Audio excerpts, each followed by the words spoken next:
Salve, salve, ouvintes, internautas e telespectadores aqui da BCC Television. Está começando mais um Radar Paulista na TV, onde você participa aqui também, acompanha conosco todas as segundas-feiras um tema, né, que nós trazemos justamente também para a sua discussão aí com seus familiares, amigos, pessoal aí da comunidade, né, justamente com o objetivo também de colaborar com os temas aqui que nós trazemos, sempre especialistas de diversos setores. Nesta segunda-feira, hoje nós vamos falar, né, já está conosco aqui no nosso aplicativo, o Ricardo Tavares, que é coordenador e professor de pós-graduação em segurança cibernética, e nós vamos falar sobre o tema a segurança na internet e o vazamento de dados. Como se proteger, né? O Ricardo Tavares, então, vai nos dar esses esclarecimentos, participar aqui desse bate-papo conosco, que nós trazemos sempre aqui no Radar Paulista. Lembrando que o Radar Paulista, inclusive, está todos os dias na Rádio Trianon, das 18 às 19, também apresentando as notícias do dia, comentários e dicas também dos nossos ouvintes, dos nossos entrevistados, né? Também sempre com prestação de serviço, utilidade pública. Radar Paulista vai ao ar pela Rádio Trianon 740 do Dial, no AM em São Paulo, também na Rádio Universal de Santos, nos aplicativos de rádio, pelo site www.radiotrianon.com.br e também nas redes sociais. Só buscar lá, Renato Albuquerque, Radar Paulista, e nos acompanhar. Tem também os nossos apoiadores aqui, também do Radar Paulista na TV, né? O Reserva Cultural, a melhor programação de cinema de São Paulo. Nesse momento estamos na pandemia, mas assim que voltar, né, o Reserva Cultural também volta a todo vapor aí com os melhores filmes, a melhor programação de cinema de rua, dos poucos cinemas de rua de São Paulo. Tem também o Mais Espaço Lazer, sucesso do seu evento com áreas verdes e amplas instalações, também no momento aí de pandemia, mais o Mais Espaço Lazer sempre com a gente também acompanhando aqui o Radar Paulista na TV, mais informações no facebook.com/Mais Espaço e Lazer. Tem também o Ateliê Comunicação, né? A sua melhor comunicação com o mundo, mais informações, né? Você faz sua campanha conosco lá no Ateliê Comunicação, no www.facebook.com/Ateliê Comunicação SP, tudo junto. E também a nossa equipe aqui da BCC Television, onde você também faz a sua campanha, o seu programa, a sua divulgação institucional, a sua reportagem aqui dentro também dos canais da BCC Television, né? Com a nossa equipe também super profissional, aí a Luciana, o Márcio, o Verão e também o Bernardo, nosso diretor aqui na BCC Television. É só acessar o www.bcctelevision.com, também tudo junto aqui para acessar o portal da BCC, tá certo? Bom, então vamos falar aqui hoje da nossa pauta aqui, trazendo o tema a segurança na internet e o vazamento de dados, como se proteger. Eu já trago aqui também para esse nosso bate-papo o Ricardo Tavares, coordenador e professor de pós-graduação em segurança cibernética.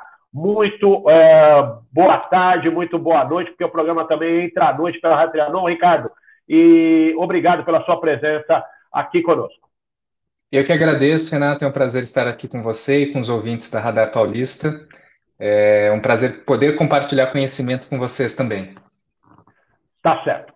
Ricardo, olha só, 2021 mal começou e já conta aí com um vazamento histórico em massa de mais de 220 milhões de pessoas. Informações como nome, data de nascimento, CPF, chassi, placa de carro, CNPJ, razão social, entre outros, são vazados e foram vazados, né? Já neste ano nós estamos no mês de abril e já foram vazados aí mais de 220 milhões de informações de pessoas em crimes, fraudes, enfim. Qual o motivo de toda essa quantidade de crimes cibernéticos? As pessoas não estão se protegendo, os criminosos estão cada vez mais espertos, vamos dizer assim, para utilizar aí os mecanismos de fraude na internet. O que você tem a dizer a esse respeito para a gente iniciar esse bate-papo? O que acontece, Renato? A pandemia, ela trouxe uma digitalização forçada das empresas. Então, muitas empresas que não estavam preparadas por necessidades de negócio, elas tiveram que se tornar mais digitais. Então, com trabalho remoto, criando serviços e ofertando serviços pela própria internet. E isso fez com que todo esse ecossistema de negócios fosse afetado digitalmente com o crime cibernético. E os criminosos também, eles começaram a migrar em ataques do mundo físico, que é o mundo real, para o mundo digital, porque eles começaram a ver um modelo de negócio que eles podem ganhar muito dinheiro. Então, por que a gente está tendo tanto problema? Para que vocês tenham ideia, o número de ataques cibernéticos ele aumentou mais em 1.500%, então mais de 15 vezes, se nós compararmos aí com momentos antes da pandemia. Mas tudo começa pela educação. Então, nós recebemos uma educação para nos prepararmos para o mundo físico. Então, seu pai te ensinou que é importante você fechar a porta da sua casa, te ensinou que é importante você ter um alarme no carro, que é importante você olhar para os dois lados antes de atravessar para a rua. Mas quem te ensinou isso para o mundo digital? Ninguém. Então, nós temos um grande problema em entender como esse mundo funciona e em como nos proteger também. E aí, eu vou fazer uma metáfora com você. Quando você sai da sua casa, você vai num supermercado fazer uma compra. Então, você sai da sua casa, pega um carro, atravessa uma estrada. Então, nesse trajeto, você tem um mínimo de segurança, que você tem um policiamento, você tem regras estabelecidas. Você chega lá no supermercado, tem o segurança do supermercado, mas e quando você faz isso no mundo digital? Quem são os guardiões desse espaço? Não existe. Então, quando você está indo comprar um produto pela internet, não tem ninguém que policie esse meio para evitar com que você seja atacado. Então, nós temos dois papéis muito importantes nesse mundo, que é, primeiro, o usuário, ele garantir a sua proteção utilizando-se das boas práticas, e segundo, a empresa garantir a proteção do negócio dela utilizando-se essas boas práticas. E por falta desse conhecimento, nós estamos acompanhando milhares e milhares de vazamentos, não só no Brasil, mas no mundo inteiro. Então, esse problema não é um problema localizado especificamente no Brasil, mas está acontecendo no mundo inteiro e faz parte de um processo de maturidade.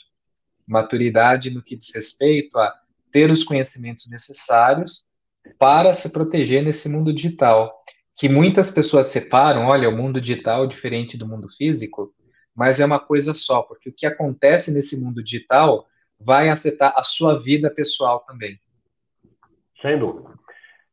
Até antes da gente falar aí das boas práticas, né, que já que você mencionou as boas práticas tanto de pessoas físicas como de pessoas jurídicas, eu elenquei aqui alguns crimes cibernéticos e dentro dessa configuração, que como você disse, inclusive essa questão da pandemia, né, as pessoas têm ficado mais em casa. Sim.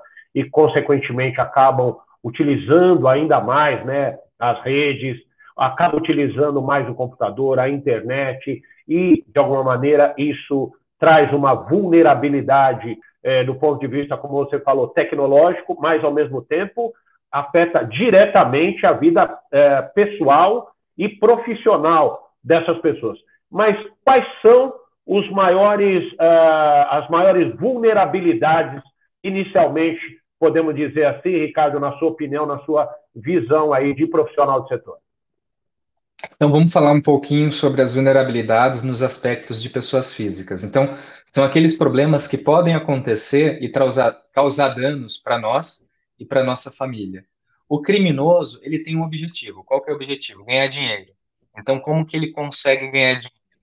Normalmente, ele vai tentar explorar o seu computador, ou se ele não conseguir explorar o seu computador, ele vai se utilizar de uma técnica chamada engenharia social. O que é isso? Ele vai tentar literalmente te enganar para que você faça uma ação e a partir dessa ação ele controle o seu computador. Então, vamos começar pela engenharia social. Vocês devem estar recebendo aí uma infinidade de mensagens em redes sociais, WhatsApp e e-mail. Então, os criminosos, eles vão criar contextos interessantes para atrair o seu interesse. E quando atrair o seu interesse, você vai clicar naquele link ou vai abrir aquele arquivo e vai ter a sua informação roubada. Pode ser uma mensagem que ele te enviou pelo WhatsApp, se passando por outra pessoa. Pode ser um e-mail com a promoção daquela geladeira que você precisa comprar e está com metade do preço, ou então aquela mensagem na rede social, daquele joguinho que você tem que jogar. Então, tudo isso vai atrair o seu interesse, mas o perigo mora no clique.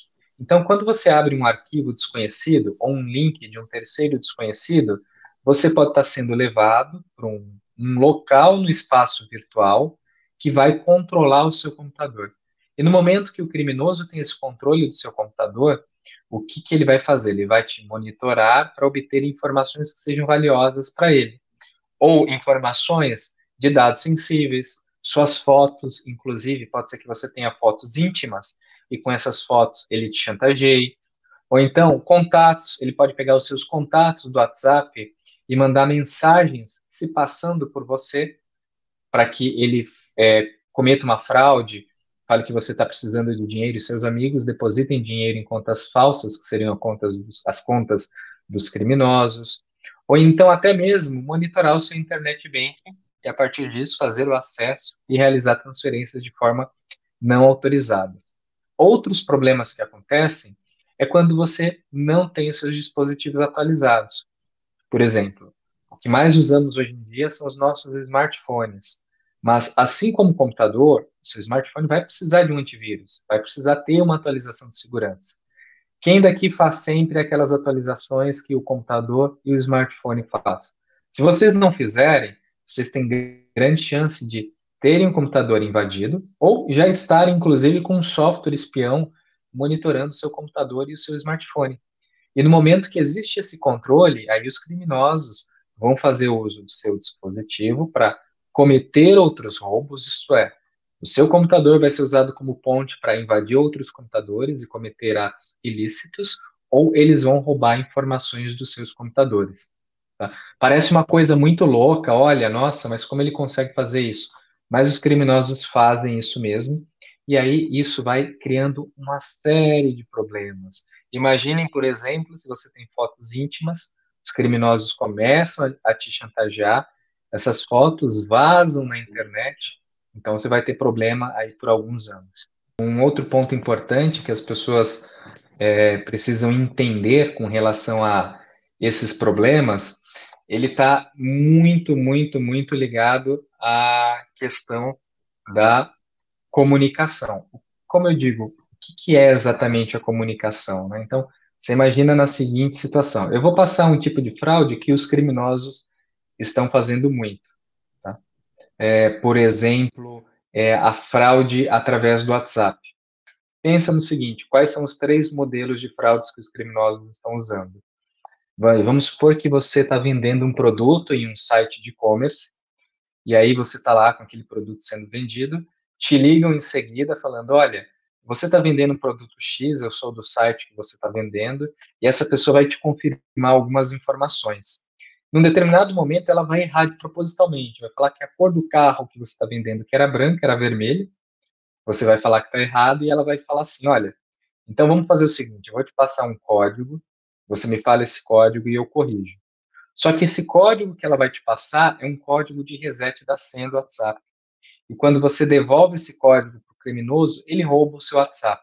No momento que ele tem o seu WhatsApp, ele vai entrar em contato aí com todos os seus contatos, se passando por você, falando que você está em uma situação ruim, pedindo dinheiro, e vai causar transtorno aí para todos os seus amigos. Tá? Os criminosos estão usando muito essas técnicas, por isso que é importante ter aí os 2 fatores de autenticação ativos no WhatsApp. Nós vamos falar sobre isso depois também, tá? E além desses 2 fatores de autenticação, o que é importante que vocês tenham é o conhecimento de não clicar em links que esses criminosos enviam. Como eu sei que eu não devo clicar? É uma pessoa desconhecida? Simplesmente não abro. Então, Ricardo, dentro de toda essa configuração que você está passando para a gente das situações, né, vividas aí pelas pessoas, desses crimes cibernéticos, que os usuários, né, tanto por parte usuários, pessoas físicas, como das empresas, podem fazer para se proteger, né? Tanto hoje o WhatsApp, por exemplo, é um aplicativo aí muito utilizado, talvez seja o aplicativo mais utilizado hoje pelas pessoas em termos de comunicação, né, tanto empresarial como pessoal, o que as pessoas podem fazer para evitar passar por essas situações? Então, eu vou dar algumas dicas rápidas para que todos compreendam. A primeira dica é proteja quem você é no mundo digital. Como que eu faço esse tipo de proteção? Primeiro, com uma senha forte. O que que é uma senha forte? Uma senha forte não é uma senha complexa. Uma senha forte é uma senha grande. Então, a questão é quanto maior, melhor. E não precisa ser uma senha muito complicada. Eu vou dar um exemplo de uma senha. Olha, eu gosto de assistir o Radar Paulista com o Renato. Então, isso é uma boa senha. Uma senha comprida. Outro ponto importante, essa senha ela só pode ser usada em um site. Você não pode ter a mesma senha em mais de um lugar. Então, é a senha usada somente para uma função. E normalmente, para ajudar, você tem que ter um programa que é de gerenciador de senhas. Existem diversos gerenciadores de senhas gratuitos na internet que vocês podem utilizar e vão ajudá-los a garantir que cada sistema, cada site tem uma senha única. Além disso, ative um segundo fator de autenticação. Sites de redes sociais, entre outros, tem uma opção que você vai fazer uma ativação que depois, igual você utiliza no seu banco. Isso é extremamente importante porque se algum dia algum site vazar a sua senha, ninguém vai conseguir utilizar aquela senha porque você tem esse segundo fator de autenticação. Aí falamos sobre senha. Agora, manter o meu computador atualizado, não só o computador, todos os meus dispositivos. Então, eu tenho que fazer aquela atualização que o meu sistema operacional, Windows, pede, atualização do smartphone, atualização da minha Smart TV que está conectada na internet, atualização do meu roteador, tudo precisa ser atualizado. Então, os fabricantes, de tempos em tempos, colocam atualizações de segurança para que você se proteja. Caso você não faça, você tem grandes chances de estar exposto na internet. Antivírus, eu tenho que utilizar um antivírus bom no meu smartphone e no meu computador. Infelizmente, antivírus gratuitos não são muito bons, então fujam dos antivírus gratuitos, porque eles podem monitorar o seu computador também. Procure boas marcas de antivírus. Tá? Nesse aspecto do Outra, por antivírus, favor. Ricardo, só para aí trazer essa questão, porque eu acho que muita gente, eu já ouvi muita gente falando, e eu mesmo tenho essa dúvida. Por exemplo, um antivírus só protege? Tem gente que fala, não, tem que ter 2, 3 antivírus. Isso Não, corresponde? Não, o que você diz aí para um esse? único, uma única solução de antivírus é o suficiente. Só que não basta. O antivírus, ele é um controle que te ajuda. Você pensa o seguinte, olha, a segurança, ela trabalha por controles. Como se fosse, você corta lá a cebola no meio você olha os anéis. A segurança também são esses anéis. Um controle dentro do outro que vai te ajudando. Então, se a gente tiver um bom antivírus, se o seu computador estiver atualizado e você estiver protegendo as suas senhas, a probabilidade que você tenha problema é muito menor. Então, tenham uma única solução de antivírus, mais boa, e sigam as outras dicas que eu dei. Então, isso vai garantir a sua proteção, ok? Um outro ponto Uhum. muito importante é a gente ter cuidado com a nossa rede Wi-Fi. A nossa rede Wi-Fi, eu tenho que ter uma senha forte, assim como eu falei. O roteador Wi-Fi tem que estar atualizado, tá? E, além disso, eu tenho que evitar de compartilhar com outras pessoas que eu não confio. Assim como, se eu for usar um Wi-Fi de terceiros, é recomendado que eu tenha uma solução chamada VPN, e normalmente alguns fornecedores de antivírus entregam essa solução, que ela criptografa. O que que é criptografar? Você pensa o seguinte: você usa uma VPN, é como se eu estivesse dentro de um túnel. E aí eu passo por dentro daquele túnel e ninguém que está ao meu redor vê o que que eu estou fazendo. Se eu não tenho a VPN e eu estou conectado em uma rede Wi-Fi pública, como a de um aeroporto, existe grandes chances de eu poder ser monitorado aí por outras pessoas também, tá? Legal, então temos 4 dicas: senha, atualização do computador, antivírus, Wi-Fi. Qual que é a próxima dica que eu dou para vocês? Comunicação através de softwares de comunicação instantânea, WhatsApp e Telegram e Signal são os mais utilizados. Ativem sempre o segundo fator de autenticação ou a autenticação em 2 etapas. Senão, os criminosos podem roubar o seu número e utilizar esse número para, através deles, aplicar golpes. Então, isso é extremamente importante também. E a última dica que eu vou falar para vocês, compra pela internet. Como que eu faço uma boa compra pela internet? Pessoal, se vocês comprarem algo pela internet, não usem nunca o número daquele seu cartão físico, ok? O cartão físico, ele tem que ser guardado para compras direto na maquininha. Então, vá lá na opção do seu cartão de crédito, gere um número de cartão digital. Esse número de cartão virtual, que é o número de cartão digital, ele vai valer para uma única compra. E aí vocês nunca mais terão dor de cabeça de alguém pegar aquele número do seu cartão de crédito e começar a fazer compras não autorizadas pela internet. Então, dicas aí para todos se protegerem. Tá certo. Bom, a gente tem ainda, claro, o assunto do momento, né, vamos dizer assim, como você mesmo disse, né, Ricardo? Hoje a vida tecnológica, a vida virtual afeta diretamente a nossa vida física, né, e, consequentemente, há muitas dúvidas, há também essa necessidade cada vez maior, né, de profissionais realmente capacitados para lidar com esse assunto, e a gente vai seguir aqui com algumas perguntas, alguns questionamentos. Na sequência, nós vamos fazer um breve intervalo e já a gente retoma aqui hoje falando com o Ricardo Tavares, coordenador e professor de pós-graduação em segurança cibernética, falando justamente dessas questões aí da proteção, né, que todos nós precisamos no mundo virtual. Até já, rapidinho, e a gente volta com o Radar Paulista na TV.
Otimize seu tempo na cozinha.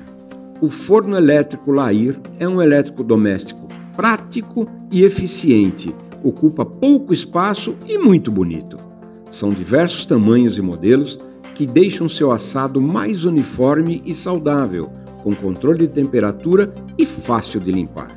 Lair, há 78 anos fabricando fornos, fogões e churrasqueiras elétricos e a gás, com muita qualidade e beleza.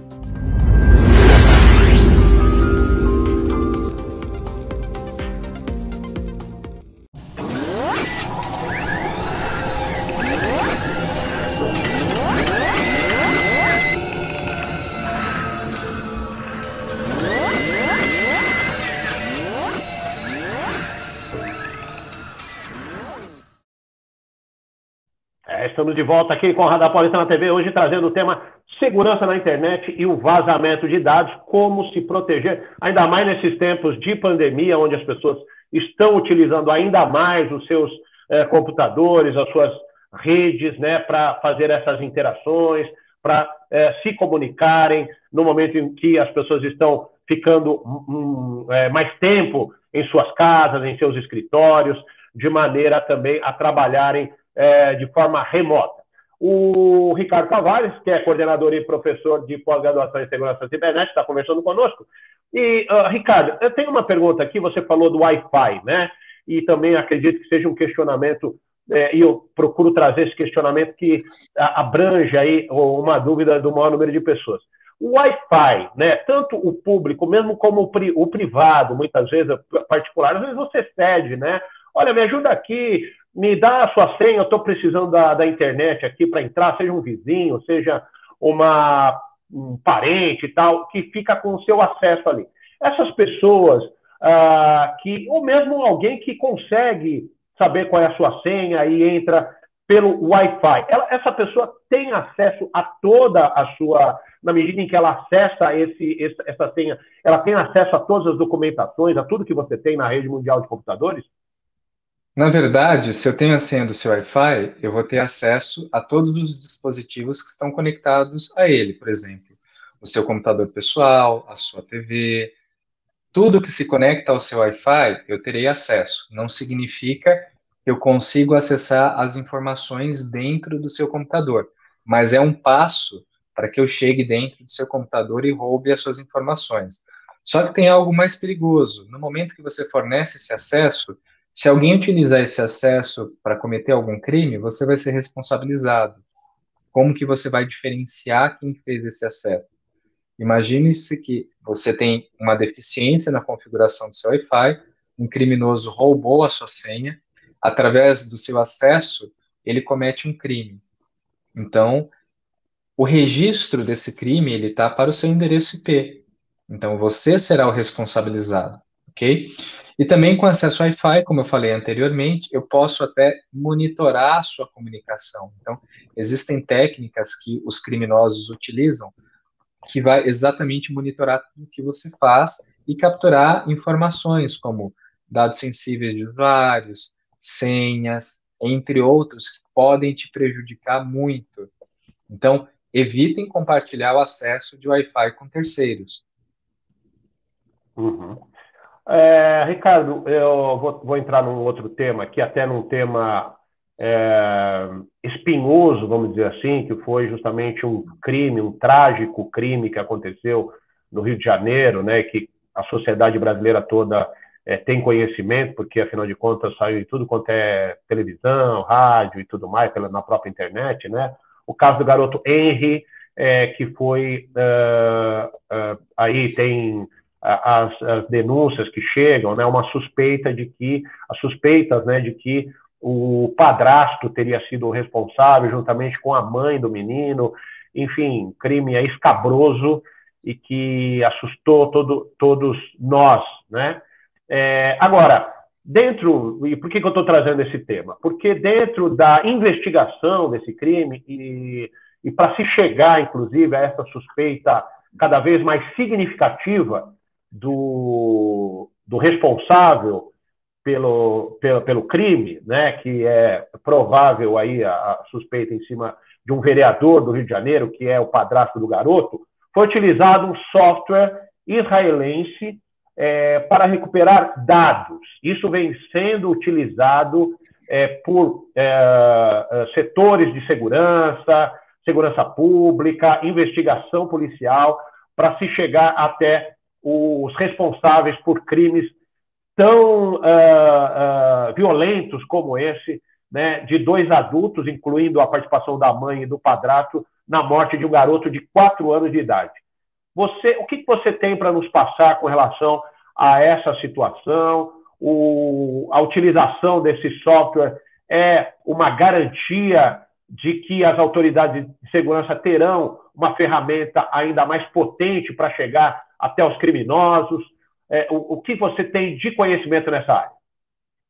Então, normalmente, esse é o trabalho de um perito em segurança. A área de segurança da informação, segurança cibernética, ela tem diversas linhas de conhecimento. E uma dessas linhas de conhecimento é o trabalho do perito que está relacionado à forense, que são práticas para entender os rastros deixados pelos criminosos e utilizar desses rastros como prova do crime que aconteceu. O que acontece exatamente? Então, nós estamos falando de um software de forense, que é o Cellebrite. Existem diversos outros softwares também, e basicamente eles vão utilizar-se de evidências de dispositivos cibernéticos ou dispositivos tecnológicos. Então, nesse caso específico, o que aconteceu? Qual que é a grande ferramenta que grava tudo que nós fazemos em nossa vida hoje e que está conosco em todos os momentos? É o nosso smartphone. Então, enquanto o smartphone está no nosso bolso, ele está gravando tudo. Onde nós estamos, os nossos passos, onde nós fomos, as conversas que eu tive. Então, eu precisei conversar com alguém, os sites. Então, todos esses passos no mundo digital, eles fornecem rastros de quem nós somos também. Então, o perito, ele tem como objetivo realizar a coleta dessas evidências e, a partir da coleta dessas evidências, criar uma linha de tempo a qual possa estar relacionada com o crime. Então, ele vai pegando cada uma dessas pegadas, que são rastros deixados pelas pessoas, e vai estruturando isso através de uma linha de tempo para verificar se houve ou não relacionamento com o crime. Inclusive, mensagens que foram deletadas, apagadas, conversas que foram apagadas, em grande parte é possível recuperar através dessas técnicas aí de forense digital. E com isso, nós criamos um cenário do crime que nos ajuda a entender se o fato realizado se comprova-se através do meio cibernético. É uma prática extremamente importante para a aplicação da lei, é fundamental hoje, porque tudo que nós fazemos deixa rastro no mundo digital. Eu estou com meu celular no bolso, o celular está falando por onde eu fui. Eu tive uma conversa com alguém, essa conversa foi registrada. E a soma de todos esses eventos, ela traz algo fantástico, que é a compreensão do fato ocorrido. E aí nós podemos entender se aquele fato ele foi real ou não através dessas pegadas do mundo digital. Então, a polícia fez uma ótima escolha com um excelente software. Acredito que ele tenha sucesso. E esse software é um software que é utilizado no mundo todo pelos órgãos de aplicação da lei, tá? Então, é realmente uma solução muito confiável. Agora, esse software, ele é acessível também às pessoas comuns? No caso, quando nós falamos um software israelense, o país fornece o software? Como é que funciona essa... Então, é uma empresa privada, existem outros softwares que eles possuem um nível de qualidade similar, são softwares relativamente caros, é um investimento alto para uma pessoa física, mas uma pessoa física, ela pode fazer uso dos benefícios desse software a partir de um perito. Então, vamos supor que você tem um problema.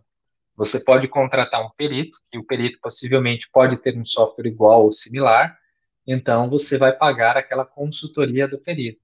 Tá? Essas práticas de forense, elas são ensinadas, inclusive eu sou professor de um curso de pós-graduação na IDESC, que ele trata desse tema, mas é um tema em que necessita de muitos profissionais.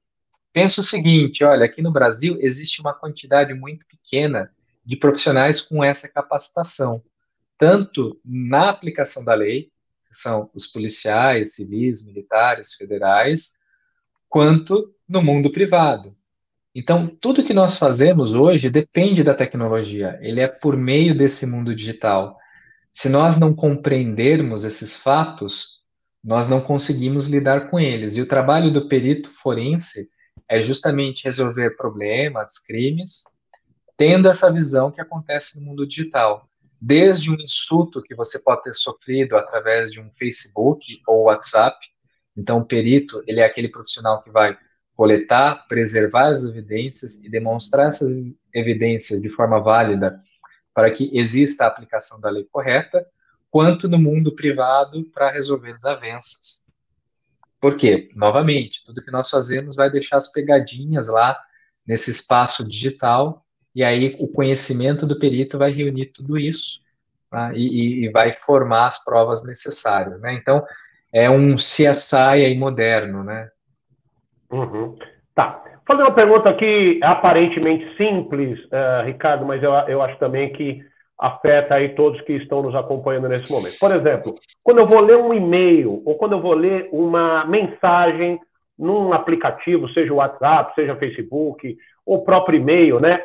Eu tenho o risco de ser contaminado ali por um vírus, a minha máquina, ou o próprio celular. E na esteira dessa pergunta, eu pergunto o seguinte: esse vírus, ou ali um espião, né, aquele vírus espião, ele tem o poder de danificar alguma parte física do meu celular ou do meu equipamento, lá do meu notebook, do meu laptop, por exemplo?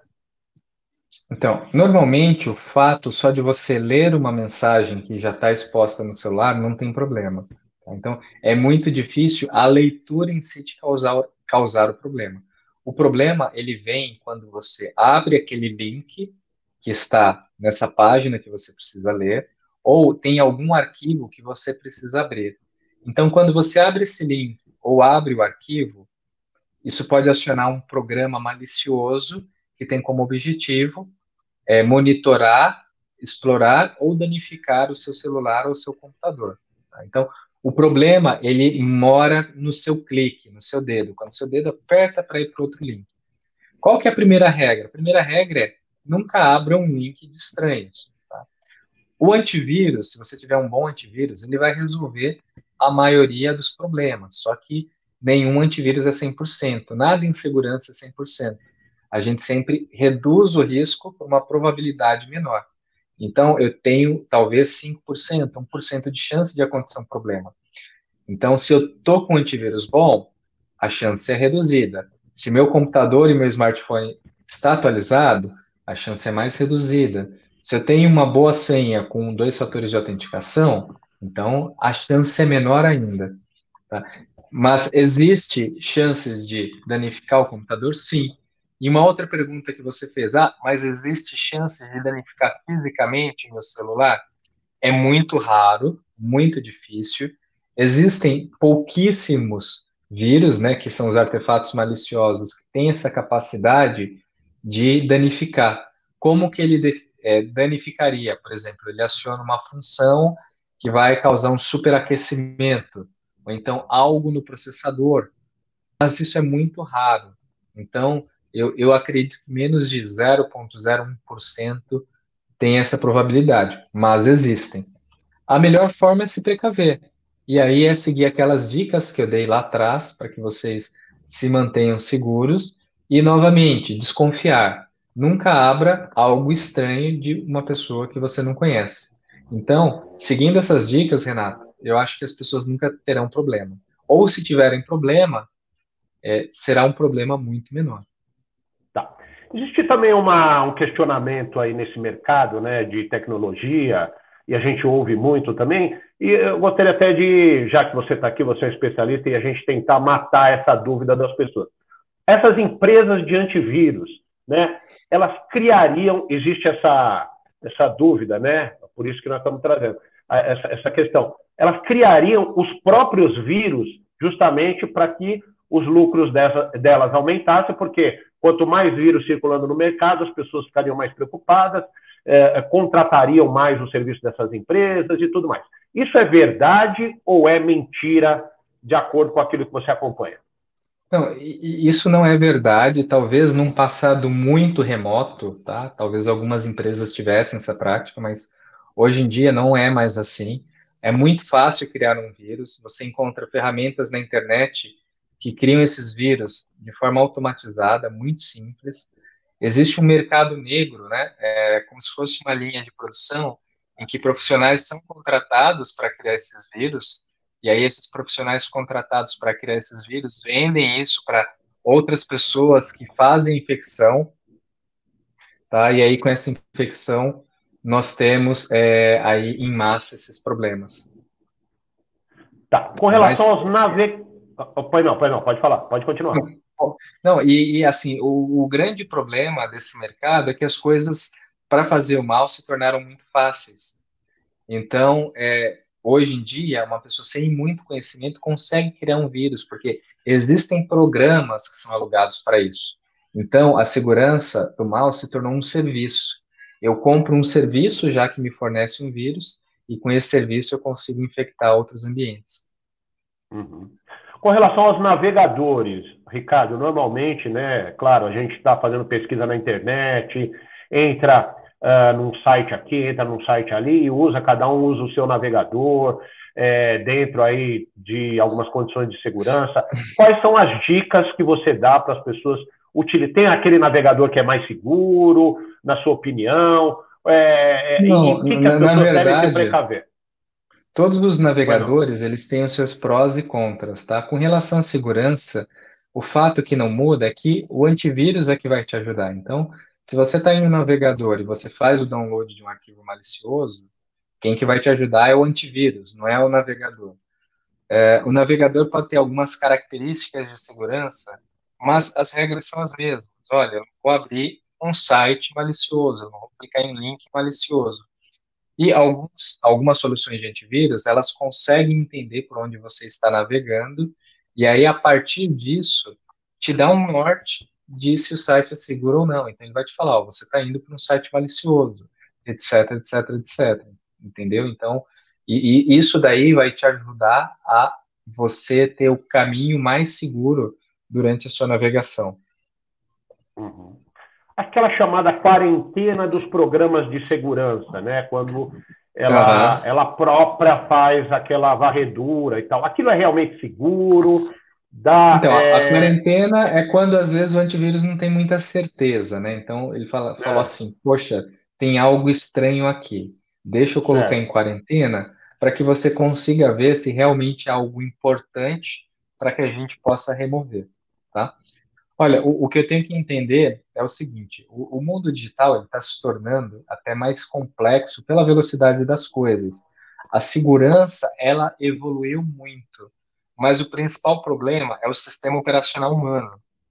As pessoas, elas costumam causar os problemas, e nenhuma tecnologia, ela é 100% contra a pessoa. Então, quando eu falo pessoa, olha, o Ricardo que está aqui e está apertando aquele arquivo para fazer o mal. Então, o computador ele confia muito nas suas ações. Por isso que é importante você ter a compreensão do que você está fazendo, do que você está acessando nesse mundo digital. A segurança, ela vai te ajudar. Ela vai te ajudar em criar os controles, detectar as ameaças, entre outras coisas. Mas para que você atue com segurança, você tem que ter a consciência de que isso pode trazer um problema rápido. Então, o que eu quero deixar claro? Então, primeiro, vamos falar um pouquinho da internet. A internet nunca vai te dar tempo de arrependimento. Se você postou algo lá na internet, nunca mais vai tirar aquilo. E a informação, ela vai para o mundo inteiro em um período muito pequeno. Então, você vai ser vítima aí de um julgamento por milhares de pessoas. Então, guarde essa frase: a internet não te dá tempo de se arrepender. Por que isso é importante? Às vezes as pessoas falam, mas eu posto, posso apagar. Não, você não apaga. No momento que você postou, alguém vai ter guardado aquilo no computador dela, isso vai ser postado em outros locais, se torna uma situação extremamente complexa. Outro comportamento ruim: não compartilhe algo com alguém que você não gostaria que fosse compartilhado. Então, nas redes sociais, às vezes nós temos muitos amigos, compartilhamos arquivos, etc., com pessoas, e temos que ter a noção que aquilo que eu compartilho pode ter um contexto diferente na mão de outras pessoas. E vocês compartilham, às vezes, fotos de filhos, compartilhando que você está saindo de casa, indo viajar, então você está deixando sua casa sozinha, e o criminoso já vê que sua casa está naquele endereço, está sozinha. Ou então o seu filho tem redes sociais, e ele posta todo dia o horário que você chega, o horário que você sai, então está dando pistas para sequestro. Coisas desse tipo. Nós temos que nos policiar nesse mundo digital e entender como aquela informação que eu estou colocando no mundo digital pode ser usada contra nós. Então, são alguns temas distintos, né? Nós estamos falando, primeiro, dos cuidados que nós devemos ter contra os atores de ameaça, que são os criminosos. Segundo, quais são as práticas adequadas de como temos que agir nesse mundo digital para que os criminosos não utilizem essas informações contra nós mesmos. Eu já peguei, inclusive, sequestros de crianças que foram feitos apenas por informações fornecidas pela própria criança e família pelo Facebook. O que vocês postam na internet? Como que isso pode ser usado contra vocês? Então, é algo muito importante aqui para refletirmos. Sem dúvida. Aliás, importantíssimas aí as dicas que você está nos passando, porque justamente questão de sequestro, questões aí que envolvem, inclusive, pessoas, né, que fazem parte do nosso círculo e que muitas vezes são afetadas, às vezes por uma postagem ali que talvez não tivesse nem sentido de existir, né? E que a pessoa vai lá e faz aquela postagem e acaba ficando vulnerável, né? Tornando a vida, não só o equipamento, né, vulnerável, mas também a própria pessoa, às vezes uma criança, né? Realmente fundamental aí o que você falou agora. E, Ricardo, infelizmente a gente está aqui com o nosso tempo se esgotando, né? E, então, para a gente finalizar, eu gostaria que você deixasse aí uma mensagem final sobre tudo que nós conversamos, até se você quiser deixar também algum contato para que as pessoas também o acessem, né, no sentido também de obter mais informações a respeito dessas questões que nós tratamos. Então, fique à vontade para tecer seus comentários finais. Claro, o mais importante é a educação. Então, sejam multiplicadores desse conhecimento da educação do mundo cibernético. Tá? Então, isso que eu quero deixar claro. Tenham consciência que o que vocês fazem nesse mundo digital podem causar impactos para a sua vida pessoal. Cuidem das crianças. As crianças estão com acesso a muita tecnologia, então evitem que seu filho fique exposto em webcam, tenha redes sociais muito cedo. Então, as crianças, elas são o mais importante de toda essa história. Protejam. Se vocês quiserem aprender um pouquinho mais sobre o assunto, eu sou professor de um curso de pós-graduação na IDESP, vocês podem procurar aí num buscador, e vocês terão acesso a todas essas informações, tá? E se precisarem também, eu coloco o meu e-mail, que é muito fácil, ricardo@tavares.io. E foi um grande prazer estar aqui hoje no Radar Paulista com o Renato.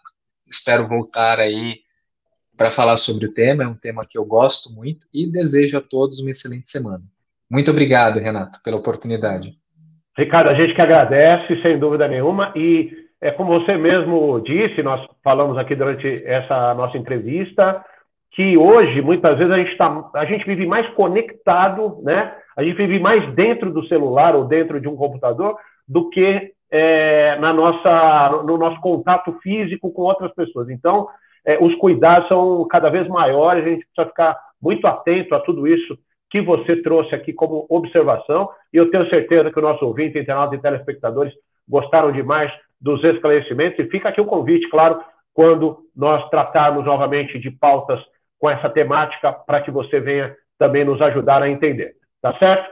E eu deixo aqui também o convite para todos os nossos ouvintes, telespectadores e internautas, para que, né, na semana que vem também retomem aqui a BCC para assistir, não só o Radar Paulista, mas no dia a dia, né, a programação aqui da BCC TV, também da Rádio Trianon. Estamos lá com o Radar Paulista todos os dias, das 18 às 19, pela Rádio Trianon, tá certo? Deixo aqui um grande abraço a todos, um grande agradecimento pela sua audiência, pela sua participação, uma ótima semana e até semana que vem com mais um Radar Paulista na TV. Até lá!